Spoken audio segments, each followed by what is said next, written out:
નમસ્કાર વિદ્યાર્થી મિત્રો, લાસ્ટ ટાઈમ પાર્ટ 2 ની અંદર આપણે ડાયપોલની અક્ષ પર ઉદ્ભવતું વિદ્યુત ક્ષેત્ર કઈ રીતે શોધી શકાય છે એનું આપણે સૂત્ર મેળવ્યું હતું.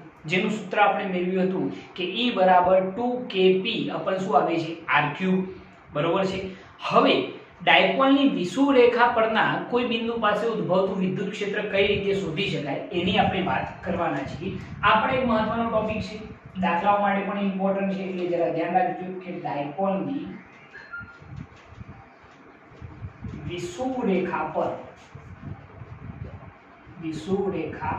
પરનું વિદ્યુત ક્ષેત્ર. બોર્ડની અંદર આ એક મોસ્ટ આઈએમપી થિયરી રૂપે આપણે સમજી શકીએ છીએ. આમ તો બંને થિયરીઓ મોસ્ટ આઈએમપી છે કે ડાયપોલની અક્ષ પર ઉદ્ભવતા વિદ્યુત ક્ષેત્રનું સૂત્ર તારવો અથવા તો પછી ડાયપોલની વિષુવ રેખા પરના કોઈ બિંદુ પાસેનું વિદ્યુત ક્ષેત્ર તારવો. એટલે આ થિયરી પણ આપણા માટે એટલી ઇમ્પોર્ટન્ટ રહેશે. ઓકે, હવે જોજો તો સૌપ્રથમ મેં તમને સમજાવેલું છે કે ડાયપોલની વિષુવ રેખા કોને કહેવાય, અક્ષ કોને કહેવાય, વસ્તુ આપણે સમજી ચૂક્યા છીએ. તો અહીંયા આગળ હું તમને જો એમ કહું કે અહીંયા આગળ બે વિદ્યુત ભારો છે, એક છે +q અને બીજો છે -q. એ બંને વચ્ચેનું જો અંતર કેવું હોય તો એ અંતર આપણે કહી શકીએ છીએ અંતર કેટલું હોય છે 2a. આ એક ડાયપોલની રચના છે. ઓકે, હવે આ જે ડાયપોલ છે એ ડાયપોલના કેન્દ્રથી વિષુવ રેખા પરના કોઈ એક બિંદુ પાસે ઉદ્ભવતું વિદ્યુત ક્ષેત્ર આપણે શોધવાનું છે. તો અહીંયા આગળ આપણે જો બતાવવું હોય તો હું તમને એમ કહી શકું છું વિષુવ રેખા કઈ તરફ આવશે, આમ આવશે. આ વસ્તુ મેં તમને સમજાવેલી છે. આ જે આવે એ ડાયપોલની શું આવશે, અક્ષ આવશે, અને આમ જે આવશે એ ડાયપોલની શું આવશે, વિષુવ રેખા આવશે, બરોબર છે. જે અક્ષને બિલકુલ કેવી હશે, લંબ રૂપે હશે. તો એવી એક રેખા ઉપર આપણે વિદ્યુત ક્ષેત્ર શોધવાનું છે. તો હું એવું વિચારું કે ધારો કે ડાયપોલના કેન્દ્રથી r અંતરે આવેલા p બિંદુ પાસે ઉદ્ભવતું પરિણામી વિદ્યુત ક્ષેત્ર આપણે શોધવાનું છે. અહીંયા આગળ આપણે શું વિચારેલું છે કે ડાયપોલના કેન્દ્રથી r અંતરે આવેલા p બિંદુ પાસે ઉદ્ભવતું વિદ્યુત ક્ષેત્ર આપણે શોધી રહ્યા છીએ. હવે આ કઈ રેખા આવશે, આમ જે રેખા પસાર થાય ડાયપોલની વિષુવ રેખા કહેવાશે એને. ઓકે, તો ડાયપોલના કેન્દ્રથી p બિંદુ પાસે વિદ્યુત ક્ષેત્ર કઈ રીતે શોધી શકાય, ચલો જોઈએ. તો સૌપ્રથમ +q વડે p બિંદુ પાસે કંઈક ના કંઈક વિદ્યુત ક્ષેત્ર હશે, એ આપણે શોધીશું. -q વડે પણ p બિંદુ પાસે કંઈક ના કંઈક વિદ્યુત ક્ષેત્ર હશે, એ પણ શોધીશું. તો એ આપણે દર્શાવવું હોય તો કઈ રીતે દર્શાવી શકાય જરા જોજો. તો સૌપ્રથમ +q વડે p બિંદુ પાસે ઉદ્ભવતું વિદ્યુત ક્ષેત્ર કઈ દિશામાં હશે, બહારની દિશામાં, કારણ કે ધન વીજભાર છે, બરોબર છે.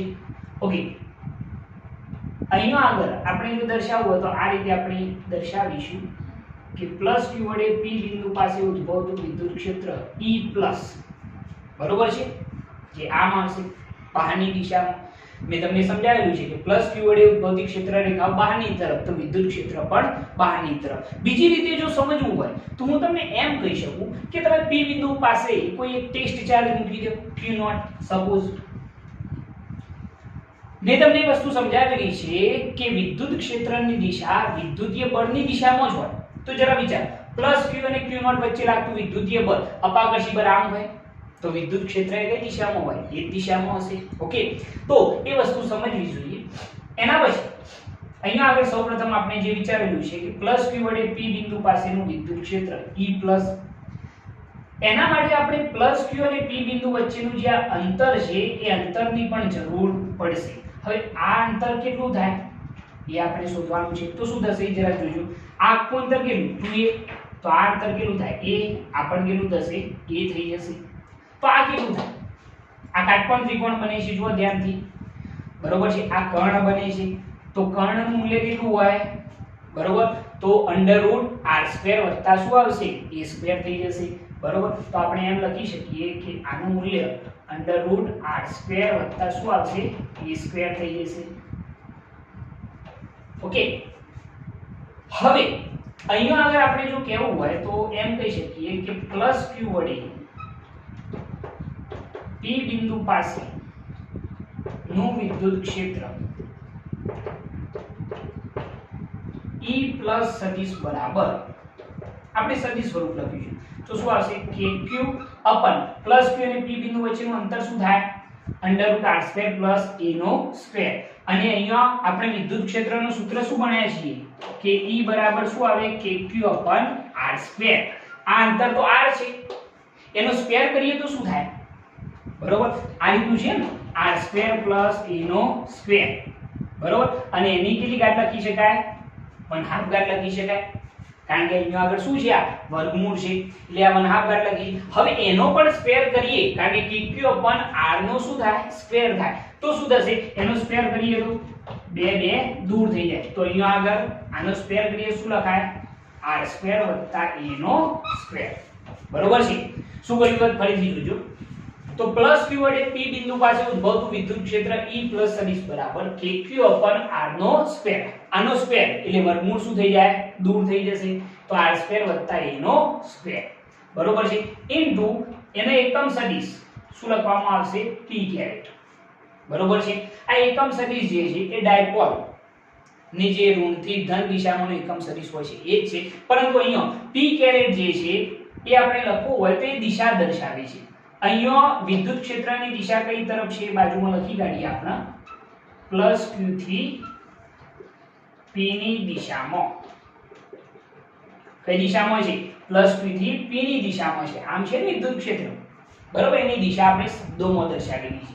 ઓકે, તો સૌપ્રથમ પ્લસ q વડે p બિંદુ પાસે ઉદ્ભવતું વિદ્યુત ક્ષેત્ર આપણે શોધી કાઢીશું. સેમ રીતે માઈનસ q વડે p બિંદુ પાસે કંઈક ના કંઈક વિદ્યુત ક્ષેત્ર હશે, એની દિશા કઈ તરફ હશે જરા વિચારીને લેજો. તો આ ઋણ વીજભાર છે એટલે વિદ્યુત ક્ષેત્ર કઈ તરફ હોય અંદરની તરફ હોય, p માઈનસ આમ હશે ને બરોબર છે.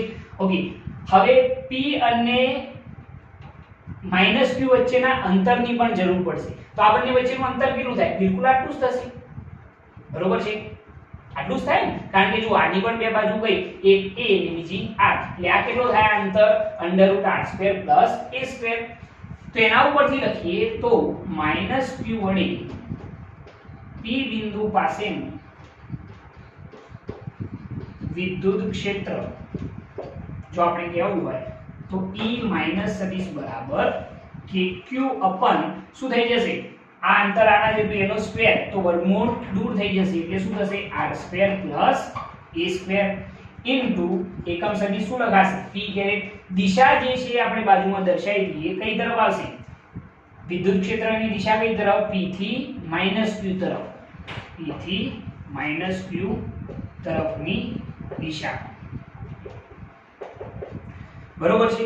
તો આ -q વડે ઉદ્ભવતું વિદ્યુત ક્ષેત્ર આપણે શોધી કાઢ્યું છે બરોબર. તો આ બે વિદ્યુત ક્ષેત્રો સૌપ્રથમ આપણે શોધવાના રહેશે. આપણે શું કર્યું છે પ્લસ q વડે p બિંદુ પાસેનું વિદ્યુત ક્ષેત્ર આમ E પ્લસ બરોબર છે, એના પછી માઈનસ q વડે p બિંદુ પાસેનું વિદ્યુત ક્ષેત્ર આમ જે આ દર્શાવેલું છે, જે બંને વિદ્યુત ક્ષેત્રોના સૂત્રો આ રીતે લખીશું. હવે જરા જોજો, હવે સૌથી મહત્વની મેટર, હવે આપણે પરિણામી વિદ્યુત ક્ષેત્ર અહીંયા આગળ નહીં મેળવી શકીએ. કેમ નહીં મેળવી શકીએ? કારણ કે અહીંયા આગળ આ બંને વિદ્યુત ક્ષેત્રો એકબીજાને સમાંતર નથી અથવા તો એકબીજાની વિરુદ્ધ દિશામાં પણ નથી. તો એવી કન્ડિશનની અંદર આપણે આ બંને વિદ્યુત ક્ષેત્રોના ઘટકો વિચારવા પડશે. જો ઘટકો વિચારીએ તો શું થાય જરા જોજો. તો સૌપ્રથમ E+ ના બે ઘટકો વિચારીએ, જરા જોજો પરિણામી વિદ્યુત ક્ષેત્ર કઈ તરફ થશે. E+ ના બે ઘટકો, તો પહેલો કયો આવશે E+ cos θ અને બીજો કયો આવશે E- sin sin θ બરોબર ને. બે ઘટકો થયા ને, E+ ના બે ઘટકો કયા E+ cos θ અને E+ sin θ. જરા જોજો બે ઘટકો થઈ ગયા આના. ઓકે, એ રીતે સેમ E- ના પણ બે ઘટકો વિચારીએ, તો પહેલો ઘટક E- cos θ બરોબર છે, અને બીજો ઘટક આ દિશામાં આવશે જેને આપણે શું લખીશું E- sin θ. આના પણ બે ઘટકો થઈ ગયા. E- ના બે ઘટકો કયા પહેલો કયો E- cos θ અને બીજો ઘટક આમ આવશે કેટલો આવશે E- sin θ બરોબર. ફરીથી એક વાત જોજો, તો મેં અહીંયા આગળ પરિણામી વિદ્યુત ક્ષેત્ર શોધવા માટે વિદ્યુત ક્ષેત્રોના ઘટકો દર્શાવેલા છે. તો E+ ના બે ઘટકો, પહેલો કયો E+ cos θ, બીજો E+ sin θ થઈ ગયા બે. એના પછી E માઈનસ ના બે ઘટકો કયા E માઈનસ cos θ બીજો કયો E માઈનસ sin θ. ઓકે, હવે સૌથી મહત્વની બાબત એ છે કે અહીંનો આગળ જો ઘટકો ધ્યાનમાં લેવામાં આવે તો આપણને એટલી ખબર પડે છે કે અહીં E sin θ અને E sin θ આ બંને સમાન મૂલ્યના અને પરસ્પર કેવા છે વિરુદ્ધ દિશામાં, એટલે એકબીજાની અસર શું કરી દેશે નાબૂદ કરી દેશે. એટલે પરિણામી વિદ્યુત ક્ષેત્ર માટે કયા ઘટકો ખાલી ધ્યાનમાં લેવાના રહેશે cos θ ના જે ઘટકો છે એ જ ધ્યાનમાં લેવાના રહેશે, કારણ કે એ બંને કેવા આવે છે એક જ દિશામાં. બરોબર છે. ઓકે, એ વસ્તુ જોઈએ એના પહેલા એક બીજી મેટર તમને કહી દઉં કે આ બંને જે વિદ્યુત ક્ષેત્રો છે જે સૂત્રો આપણે લખેલા છે એના મૂલ્યો તો કેવા રહેશે સમાન જ રહેશે. કઈ રીતે જરા જો, અહીંનો આગળ kq/r² + a², અહીંનો પણ કેટલું kq/r² + a². આપણે સદિશ સ્વરૂપ નહીં પરંતુ એનું મૂલ્ય લખીએ તો શું લખાય, ઉપરથી સદિશ દૂર એટલે E + E બરાબર લખવું શું લખાશે kq/r² + a નો શું આવશે સ્ક્વેર. મૂલ્યો તો સમાન જ છે જો તમે, અને સમાન જ હોય કારણ કે અંતર કેવું છે P બિંદુનું +Q થી અંતર આટલું છે, -Q નું પણ અંતર આટલું ને એટલું જ છે, એટલે બંને વિદ્યુત ક્ષેત્રોના મૂલ્યો કેવા હશે સમાન હશે. હવે મેઈન પોઈન્ટ ઉપર કે આપણે વિદ્યુત ક્ષેત્રોના જે ઘટકો વિચાર્યા છે એના ઉપરથી એક બાબત આપણને એ ખબર પડી કે આ બંને જે ઘટકો છે એ સમાન મૂલ્યના પરસ્પર વિરુદ્ધ દિશામાં, એટલે એકબીજાની અસર શું કરી દેશે નાબૂદ કરશે. તો એ પોઈન્ટ અહીંયા આપણે લખીએ તો શું લખાશે જરા જોઈજો. તો અહીં E sin θ and E sin θ પરસ્પર વિરુદ્ધ દિશામાં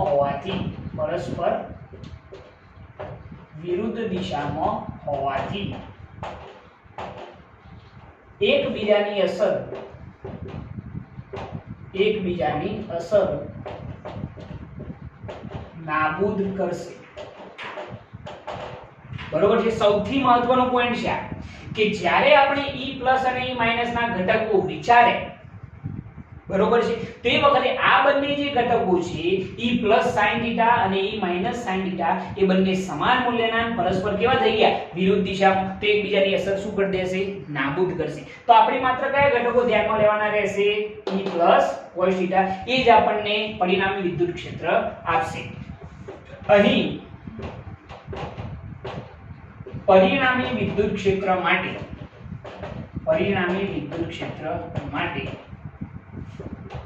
E plus cos theta and E minus cos theta ઘટકોનો સરવાળો થશે.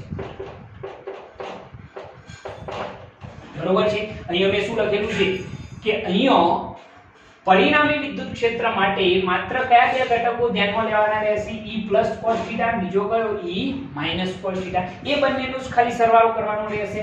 બીજી વસ્તુ કે અહીંનો આગળ આ જે પરિણામી વિદ્યુત ક્ષેત્ર રજૂ કરે છે, આ જે બંને ઘટકો છે એ બંને ઘટકો શું રજૂ કરે છે પરિણામી વિદ્યુત ક્ષેત્ર.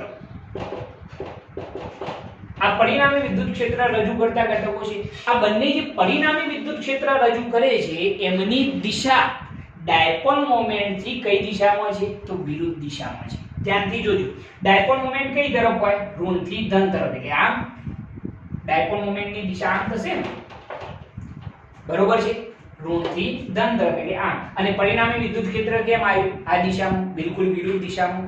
તેથી અહીંયા આગળ આપણે એ વસ્તુ લખીશું કે અહીં પરિણામી વિદ્યુત ક્ષેત્ર અને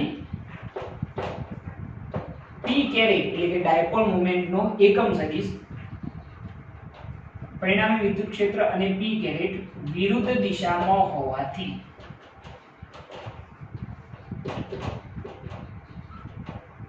અથવા તો એમ લખીએ p કેરેટ વિરુદ્ધ દિશામાં છે. ઓકે, તો એના ઉપરથી અહીંયા શું લખાશે જરા જોજો કે અહીંયા પરિણામી વિદ્યુત ક્ષેત્ર અને ડાયપોલ મોમેન્ટ એકબીજાની વિરુદ્ધ દિશામાં છે, તેથી પરિણામી વિદ્યુત ક્ષેત્ર E સદિશ બરાબર આપણે શું કર્યું છે આપણે આ બંને ઘટકો તો ધ્યાનમાં લેવાના જ નથી. આપણે કયા બે ઘટકો ધ્યાનમાં લેવાના છે? e cos θ અને e cos θ. આ બંનેનો જ ખાલી સદિશ સરવાળો કરવાનો છે. તો શું થશે જરા જોજો. તો અહીંયા આગળ e cos θ બરોબર છે વત્તા e cos θ અને સદિશ સ્વરૂપ છે એટલા માટે શું આવશે? p કેરી. પરંતુ આ નિશાની કેવી રાખીશું? માઈનસ. કેમ માઈનસ રાખી એનું કારણ સમજજો કે અહીંયા આગળ પરિણામી વિદ્યુત ક્ષેત્ર એ ડાયપોલ મોમેન્ટ થી કઈ દિશામાં છે? વિરુદ્ધ દિશામાં છે. એટલે અહીંયા પરિણામી વિદ્યુત ક્ષેત્રની દિશા કેવી થઈ? માઈનસ થઈ. કારણ કે આપણે સદિશ સ્વરૂપ લખી રહ્યા છીએ એટલા માટે આ નિશાની કેવી કરેલી છે? માઈનસ કરેલી છે. હવે એના પછી આપણે આનું જો થોડુંક હજી સાદું રૂપ આપીએ તો શું થશે જરા જોજો. ઓકે, હવે આની અંદર જો કિંમતે એપ્લાય કરીએ તો શું થાય? અહીંયા આપણે થોડું લખીએ તો પરિણામી વિદ્યુત ક્ષેત્ર E સદિશ બરાબર minus E cos θ E cos θ. મેં તમને પહેલા જ કહેલું છે કે E અને E આ બંનેના મૂલ્યો કેવા? સમાન છે. બરોબર છે? આ બંનેના મૂલ્યો સમાન હોય તો આપણે શું લખી શકીએ? 2E ઇન્ટુ શું આવશે? cos θ ઇન્ટુ શું થાય? p caret. કેમ આવું લખ્યું ખબર પડી? કારણ કે આ બંનેના મૂલ્યો કેવા? સમાન. તો આની જગ્યાએ e પ્લસ લખી શકાય. તો e cos θ વત્તા e cos θ શું થાય? 2e cos θ ઇન્ટુ શું થઈ જશે? p caret. પરંતુ કેવા? માઈનસ. હવે એની અંદર જો હું કિંમતે એપ્લાય કરું તો પરિણામી વિદ્યુત ક્ષેત્ર E સદિશ બરાબર માઈનસ 2 ઇન્ટુ e પ્લસ ની જગ્યાએ શું લખીશું? જે આપણે મૂલ્ય લખેલું છે મૂલ્ય તો બંનેનું સમાન જ હતું. શું આવશે? 2 ઇન્ટુ kq અપન શું થઈ જશે? r square plus a square. બરોબર છે? e પ્લસ ની જગ્યાએ ઇન્ટુ cos θ ઇન્ટુ શું આવશે? p caret. ઓકે, હવે આ જે સૂત્ર લખ્યું છે એની અંદર આપણે આ cos θ ની કિંમતની જરૂર પડશે. તો શું થશે જરા જોજો. તો cos θ શોધવા માટે અહીં cos θ બરાબર જો લખવા હોય તો આપણે કોઈ પણ એક ત્રિકોણ વિચારી લઈએ. અહીંયા આગળ બનતો ખૂણો હું વિચારી લઉં છું θ. તો cos θ બરાબર શું થાય? પાસેની બાજુ ભાગ્યા શું થશે? કર્ણ. બરોબર છે? તો પાસેની બાજુ કેટલી? a ભાગ્યા કર્ણ કેટલો થશે? તો r સ્ક્વેર વત્તા a સ્ક્વેર ની 1/2 ઘાત થઈ જશે. કારણ કે વર્ગમૂળ છે ને એટલા માટે મેં cos θ બરાબર પાસેની બાજુ ભાગ્યા શું લખેલો છે? કર્ણ. આ જે કિંમત છે એને એપ્લાય કરવાની છે cos θ ની જગ્યાએ. જો આપણે એપ્લાય કરીએ તો શું થાય જરા જોજો. જો એપ્લાય કરીએ તો આપણને જવાબ શું મળશે અને સૂત્ર શું બને છે જેની મદદથી આપણે દાખલા સોલ્વ કરવાના છે એ આપણા માટે મહત્વનું છે. તો ચલો કિંમતે એપ્લાય કરીએ તો પરિણામી વિદ્યુત ક્ષેત્ર E સદિશ બરાબર minus 2kq upon r square plus a square into ચલો cos θ ની જગ્યાએ શું લખીશું? તો a upon r square plus a square ની કેટલી ઘાત? 1/2 ઘાત ઇન્ટુ શું આવશે? p caret. બરોબર છે? આપણે શું કર્યું? cos θ ની જગ્યાએ આ કિંમત એપ્લાય કરેલી છે. ઓકે, હવે જોજો. તો આનું સાદુરૂપ આપીએ તો પરિણામી વિદ્યુત ક્ષેત્ર E સદિશ બરાબર માઈનસ 2kq અપન આ બંનેના આધાર કેવા? સરખા છે. બરોબર? આની ઘાત કેવી કેટલી કહેવાય? 1. બંનેના આધાર સરખા હોય તો ઘાતાંકોનો શું થઈ જાય? સરવાળો.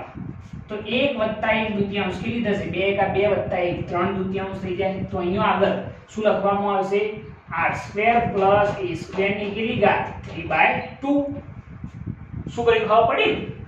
બંનેના આધાર સરખા તો ઘાતાંકોનો શું કર્યો? સરવાળો ઇન્ટુ a ઇન્ટુ શું થઈ જશે? p કેરેટ થઈ જશે. બરોબર છે? ઓકે, હવે આની અંદર આપણે જાણીએ છીએ કે q ઇન્ટુ 2a ફરીથી આવી q ઇન્ટુ 2a ની જગ્યાએ શું લખાય? Dipole moment p. તો અહીંયા આગળ પરિણામી વિદ્યુત ક્ષેત્ર E સદિશ બરાબર સૂત્ર બની જશે માઈનસ kp. કે એટલો જ વધે છે ને? q ઇન્ટુ 2a ની જગ્યાએ શું લખ્યું? p અપન શું આવશે? r square plus a square ની 3/2 ઇન્ટુ શું થઈ જાય? p કેરેટ થઈ જશે. જે આપણા પરિણામી વિદ્યુત ક્ષેત્રનું શું છે સૂત્ર છે. ઓકે બરોબર. આ રીતે તમે આ સૂત્ર તારવી શકો છો. પરંતુ હવે આનાથી આગળ જો હું તમને કહું કે અહીંયા આગળ જે આ ડિસ્ટન્સ r છે એ r ગ્રેટર ધેન જો a હોય એટલે કે વિદ્યુત ભાર અને p બિંદુ વચ્ચેનું જે આ અંતર છે એ અંતર જો a ની સરખામણીમાં અત્યંત મોટું હોય તો એવી કન્ડિશનની અંદર શું કરવું? તેના માટે અહીંયા લખીએ કે જો r ગ્રેટર ધેન a હોય તો r² ની સરખામણીમાં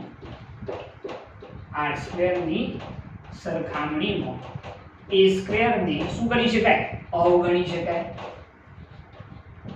જો આપણે a² ને અવગણીએ તો આ સૂત્ર શું લખાય જરા જોજો. તો પરિણામી વિદ્યુત ક્ષેત્ર E સદિશ બરાબર -kp અપન ચલો અહીંયા a² ને અવગણો તો શું થાય? a² ને ગણવાના જ નહીં તો r ની 2 ઘાત ગુણ્યા કેટલા થશે? 3/2. તો 2 દૂર થઈ ગયો તો r નો શું વધશે? ક્યુબ. શું થયું ખબર પડી ને? r ની 2 ઘાત બરોબર છે આ ગણવાના નહીં ઉપર ઘાત કેટલી? 3/2. તો 2 શું થઈ ગયા? દૂર. તો r નો શું વધશે? ક્યુબ. બરોબર. તો -kp અપન r³ ઇન્ટુ શું આવશે? p caret. તો આ પરિણામી વિદ્યુત ક્ષેત્રનું સૂત્ર બને છે. જો આપણે આનું મૂલ્ય લેવું હોય તો મૂલ્ય શું થાય? તો E બરાબર kp અપન r³ થઈ જશે. kp અપન શું થઈ જાય? r³ થઈ જાય છે. તો આ રીતે તમે આ સૂત્ર તારવી શકો છો. તમને યાદ હોય તો ડાયપોલની અક્ષ પર ઉદ્ભવતું વિદ્યુત ક્ષેત્રનું સૂત્ર શું હતું? 2kp અપન r³ અને અહીંયા શું આવ્યું? kp અપન r³ એટલો જ ફરક છે. બરોબર છે. તો આ રીતે આખી થિયરી તમે સોલ્વ કરી શકો છો. અહીંયા આગળ જે પોઈન્ટો મેં તમને સમજાવેલા છે એ તમે આ વિડિયોને પૉઝ કરી અને વ્યવસ્થિત દરેક વસ્તુને સમજજો. વારંવાર આ વિડિયો જોજો તો જ તમને ખ્યાલ આવશે. કારણ કે દરેક વસ્તુ એક બેઝિક કોન્સેપ્ટ ઉપર રહેલી છે. ઓકે.